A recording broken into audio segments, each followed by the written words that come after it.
The soft, golden hues of the setting sun filtered through the stained glass windows of the old church, casting fragmented colors on the wooden pews. The air was heavy with the scent of lilies, a bouquet of them resting atop the polished coffin in the center of the hall. A quiet murmur passed through the crowd of mourners, punctuated only by the occasional sniffle or rustle of clothing. All eyes were on the casket, save for one pair, deep, amber eyes filled with unyielding focus and restlessness. The dog, a sleek German shepherd named Max, sat alert at the foot of the coffin, his ears perked and his gaze unwavering. His sharp, guttural barks cut through the solemn silence, causing heads to turn and whispers to rise. People shuffled uncomfortably, their grief temporarily overshadowed by confusion and mild annoyance. But the more they tried to ignore him, the louder he barked, his tail stiff and body tense as if signaling danger. Among the mourners, a man in his 30s, dressed in a slightly wrinkled suit, knelt to try and calm Max. His name was Ryan, a kind-hearted individual who had always felt more at home with animals than people. He placed a reassuring hand on Max's head, whispering, "What's wrong, buddy? It's okay. Calm down." But Max wouldn't relent, his barking now directed not just at the coffin, but at the priest standing a few feet away. The priest, an older man with a stoic face and a carefully measured voice, visibly flinched at Max's attention. His fingers clutched his Bible tighter, his knuckles turning white. Ryan noticed the unease, his own curiosity piqued. He glanced between the dog and the priest, a question forming in his mind. "What's got him so worked up?" Ryan finally asked, his voice cutting through the murmurs. The room fell silent, save for Max's insistent barking. The priest cleared his throat, his face taut with an expression that Ryan couldn't quite place. Was it fear? Guilt? "I'm sure it's just the unusual environment." "Dogs often react to grief differently," the priest said, his tone deliberately calm, though his eyes betrayed him. He avoided Ryan's gaze, instead looking to the congregation for support, but Ryan wasn't convinced. Max wasn't an ordinary dog reacting to grief. He had known this loyal companion for years, ever since he rescued him as a pup from a cold, rainy night on the side of the road. Max was sharp, almost unnervingly intuitive, often sensing danger or deceit where humans couldn't. Ryan had learned to trust Max's instincts implicitly, and now those instincts were screaming that something was wrong. Max moved closer to the coffin, his bark morphing into a low growl. He scratched at the floor, his claws leaving marks on the polished wood. Ryan stood, his heart pounding. Something about this wasn't right. "Does anyone know why he's reacting like this?" Ryan asked, his voice louder now, addressing the room. A few people exchanged puzzled glances, but no one spoke. The tension in the air was palpable. Even the faint hum of the ceiling fan seemed to have quieted, as if the room itself was holding its breath. Ryan's gaze returned to the priest, who now looked distinctly uncomfortable. "Father?" Ryan pressed, his tone firm. "Is there something we don't know?" The priest hesitated, his lips parting as if to speak, but no words came out. He wiped his brow with a handkerchief, his other hand clutching the Bible like a lifeline. Max barked again, more forcefully this time, and the priest visibly flinched. Ryan's instincts kicked in. Something about the priest's demeanor and Max's behavior told him that this funeral wasn't as straightforward as it seemed. His mind raced with possibilities, none of them comforting. As the weight of the moment pressed down on the room, a faint scratching noise came from the coffin. Ryan froze. The sound was barely audible, but it was there. A soft, almost imperceptible rustling from inside the casket. His breath hitched, and he glanced at Max, whose growl deepened, his body now positioned protectively in front of Ryan. "Did anyone else hear that?" Ryan asked, his voice tight with unease. The crowd looked at him in confusion, some whispering nervously. The priest's face turned a shade paler, his hand trembling as he clutched the cross around his neck. "It must be your imagination," he said quickly, his voice quivering.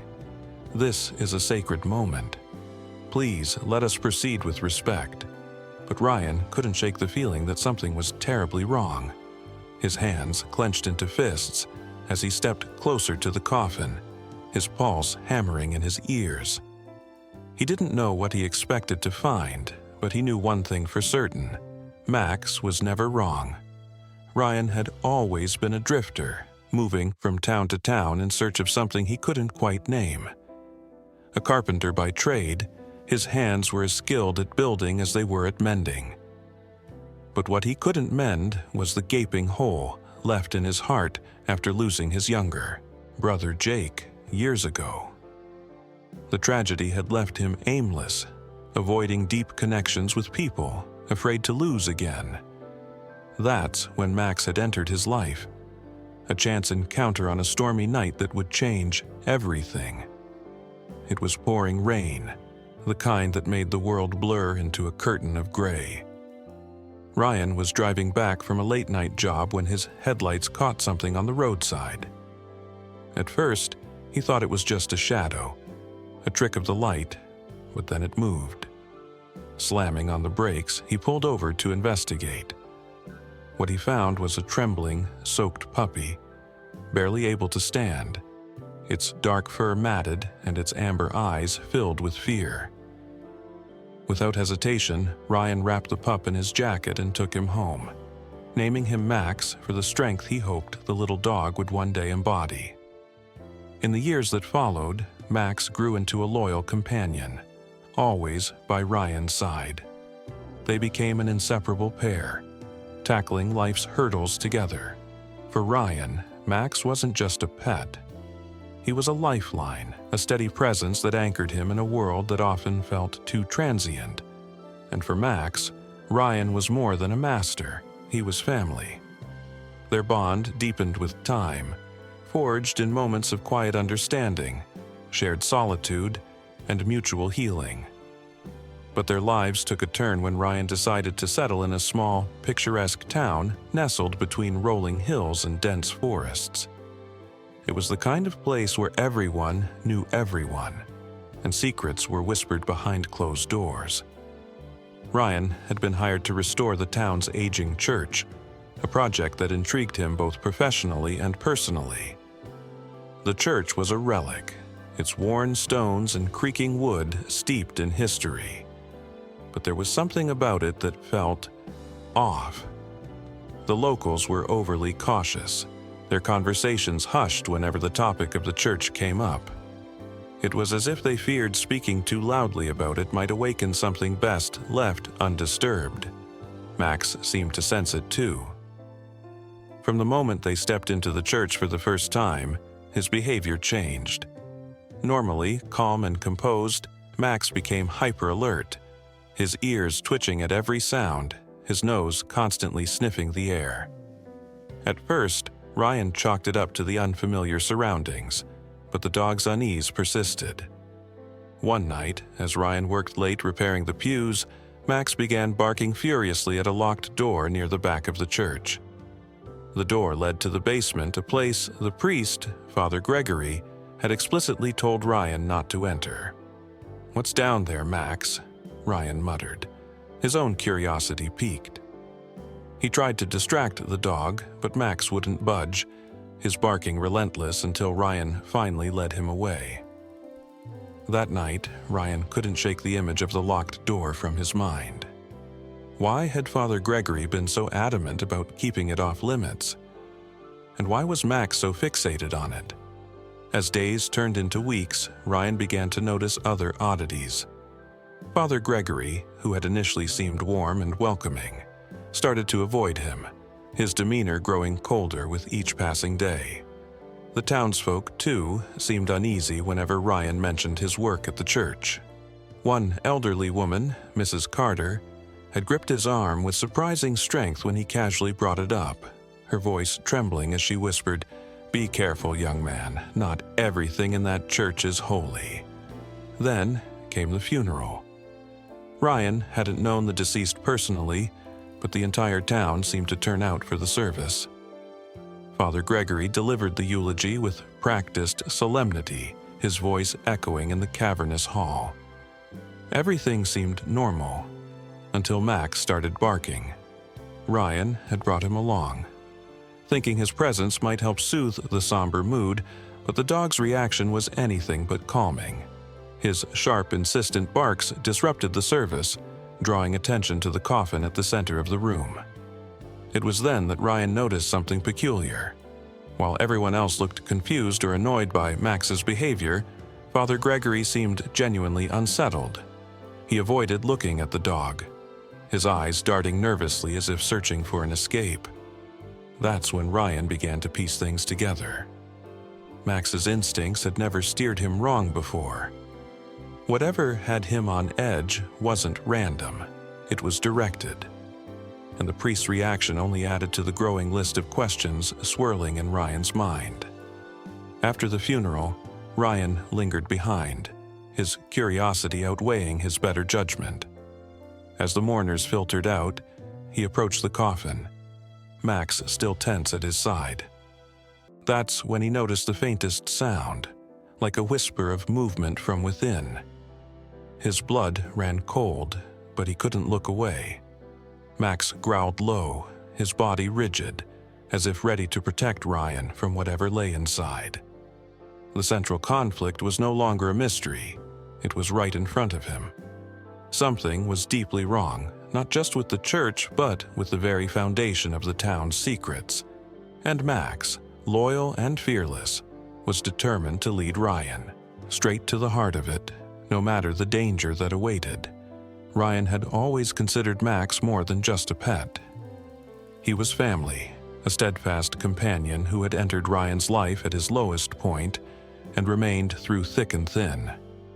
Their bond was a quiet understanding, one built not on grand gestures but on everyday moments.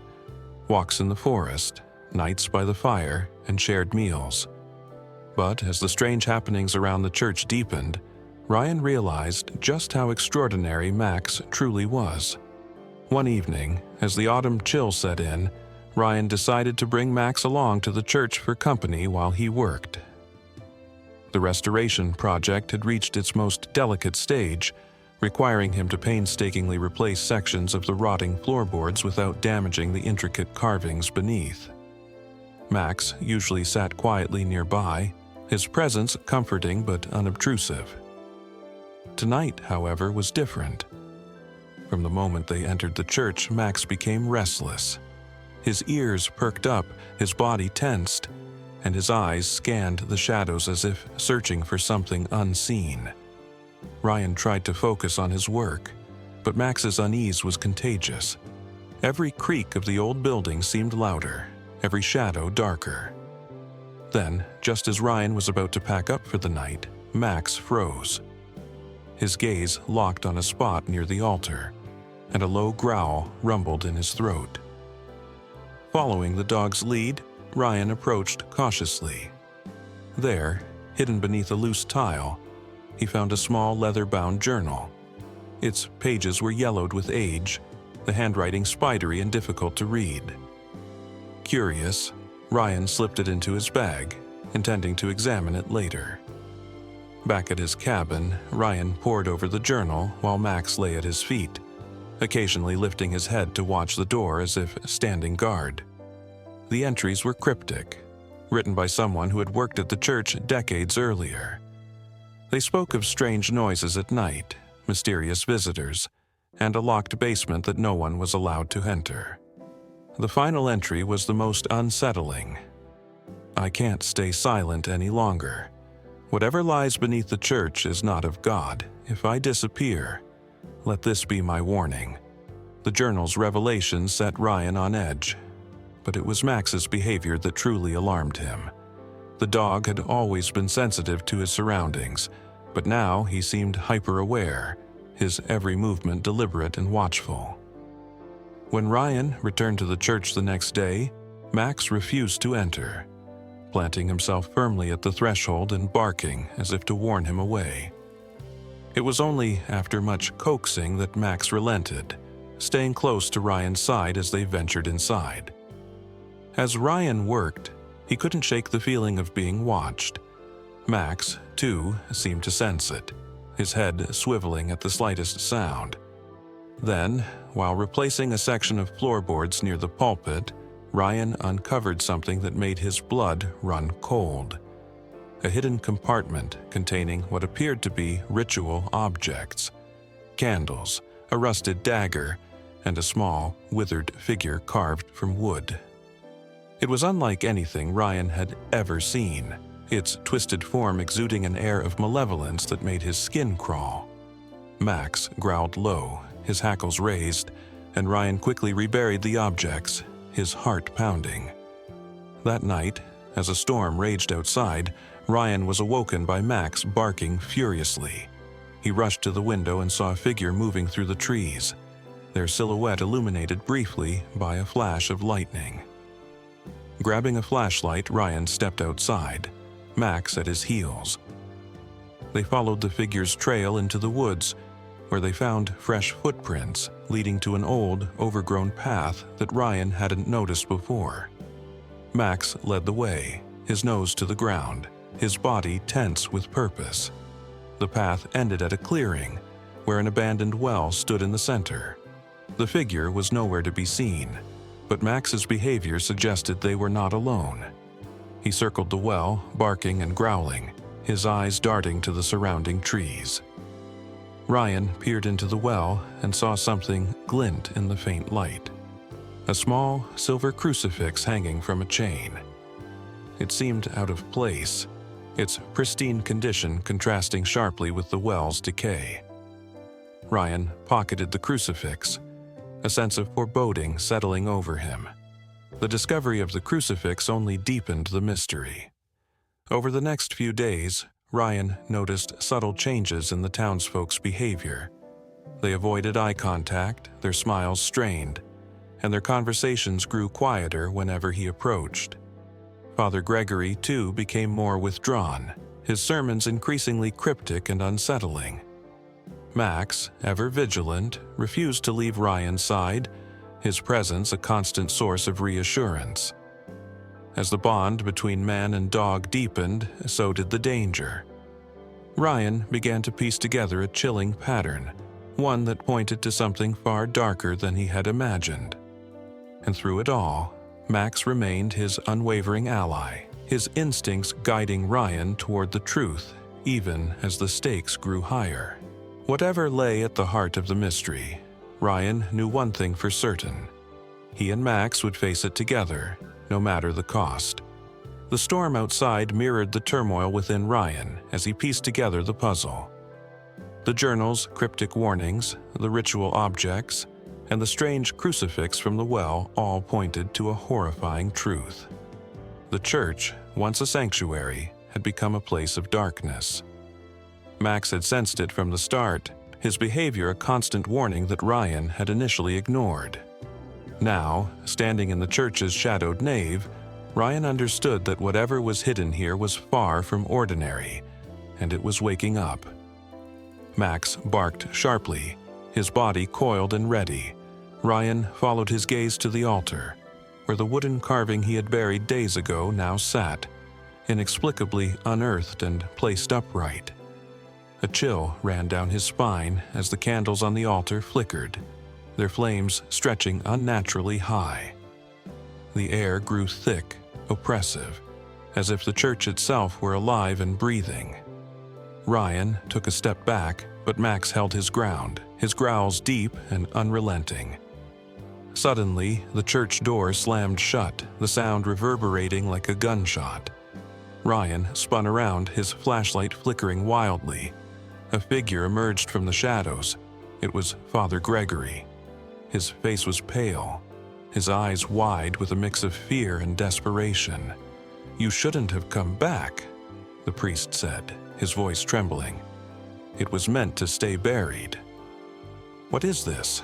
Ryan demanded, his voice rising over the howling wind outside. "What's happening here?" Father Gregory hesitated, his gaze shifting to Max, who stood protectively in front of Ryan. "It's not the church," he finally admitted. "It's what lies beneath, something ancient, something we've tried to keep contained, but the rituals, the prayers, they've stopped working." Before Ryan could respond, the ground beneath their feet trembled. The sound of splintering wood echoed through the nave as a section of the floor collapsed, revealing a gaping hole that exuded a foul, suffocating odor. Max barked furiously, his body positioned as a shield between Ryan and the dark void. Out of the hole rose a shadowy form, its presence palpable and malevolent. It wasn't fully corporeal, but its shape suggested something monstrous, its features shifting and contorting. The air grew colder, and Ryan's breath came in short gasps. Father Gregory dropped to his knees, clutching his rosary, but his whispered prayers seemed to have no effect. The creature lunged, its shadowy tendrils reaching toward Ryan. Max sprang into action, leaping between the creature and his owner. He snapped at the tendrils, his teeth finding purchase in the intangible darkness, his growls reverberating like a battle cry. Ryan shouted Max's name, fear gripping his heart as he watched his loyal companion face the unthinkable. The creature recoiled, its movements erratic and jerky, as if Max's defiance had caught it off guard. But it wasn't enough to stop it. The tendrils surged forward again, this time aiming for Father Gregory. The priest cried out, his rosary falling from his hands as he scrambled backward. Ryan didn't think, he acted. Grabbing the crucifix from his pocket, he held it high, its silver surface gleaming faintly in the dim light. To his astonishment, the creature hesitated, its tendrils retreating slightly. Max seized the opportunity, barking louder, his body a blur of movement as he pushed the creature back inch by inch.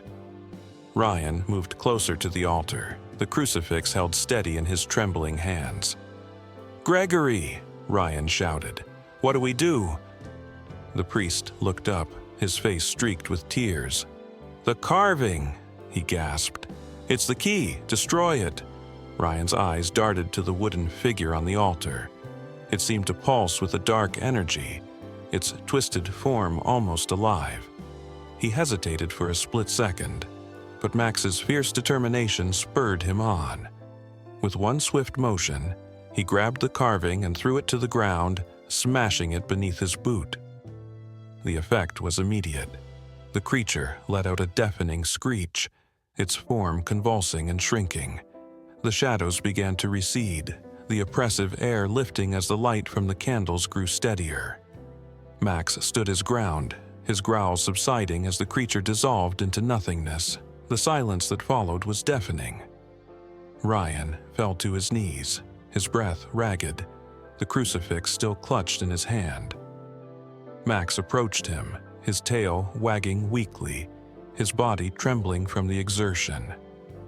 Ryan wrapped his arms around the dog, burying his face in Max's fur, his gratitude and relief overwhelming.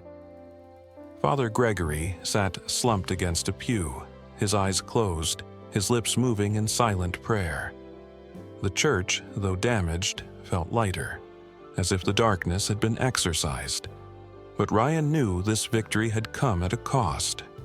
The journal's warnings, the secrets buried by the townsfolk, there was still much to uncover, much to reconcile. As the first rays of dawn filtered through the church's stained glass windows, Ryan stood, Max by his side. Together, they stepped into the morning light, their bond stronger than ever.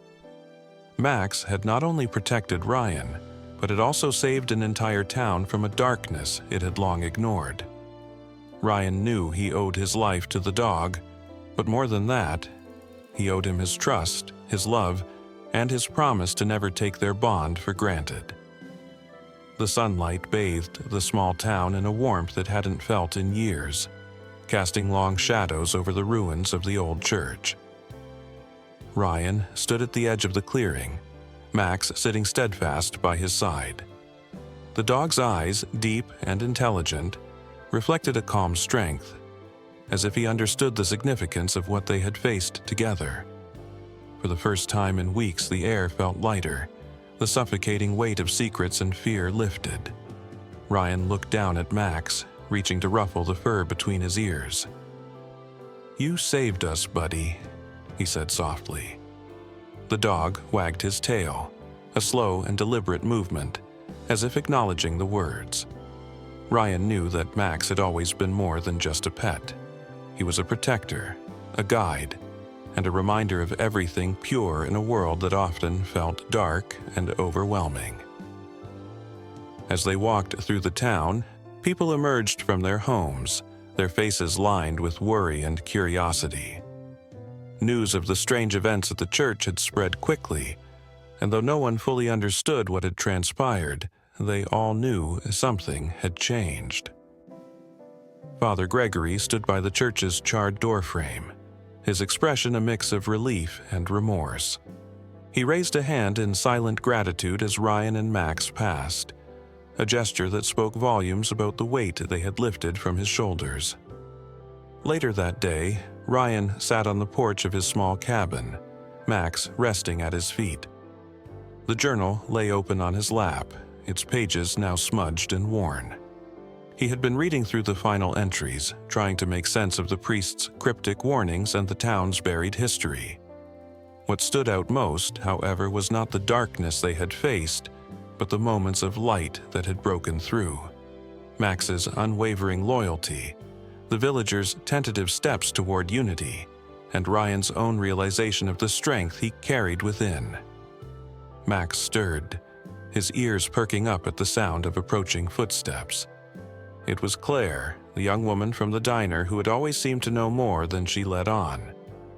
She carried a basket of fresh bread and a shy smile, her presence a reminder that life would continue even after the chaos. "I thought you might need this," she said, setting the basket down on the porch. Her eyes fell on Max and she knelt to scratch behind his ears. "He's a hero, isn't he?" Ryan nodded, his gaze softening. "He is. I don't think I could have done any of this without him." Claire stood, brushing her hands on her jeans. "Maybe none of us could have. Sometimes it takes something pure to remind us of what we've forgotten." As she walked away, Ryan mulled over her words. Max wasn't just a companion. He was a mirror reflecting the best parts of humanity. The courage to stand against fear, the capacity for love, and the resilience to keep going. Ryan had spent so much time running from his past, but Max had taught him that healing wasn't about forgetting. It was about facing the darkness and finding a way to move forward. That night, as the stars blanketed the sky, Ryan sat outside with Max at his side. He didn't feel alone anymore. The journey they had shared had changed them both, forging a bond that went beyond words. Max's eyes closed as Ryan scratched behind his ears, his tail thumping softly against the wooden porch. "Thank you," Ryan whispered, his voice barely audible. But Max heard. He always did.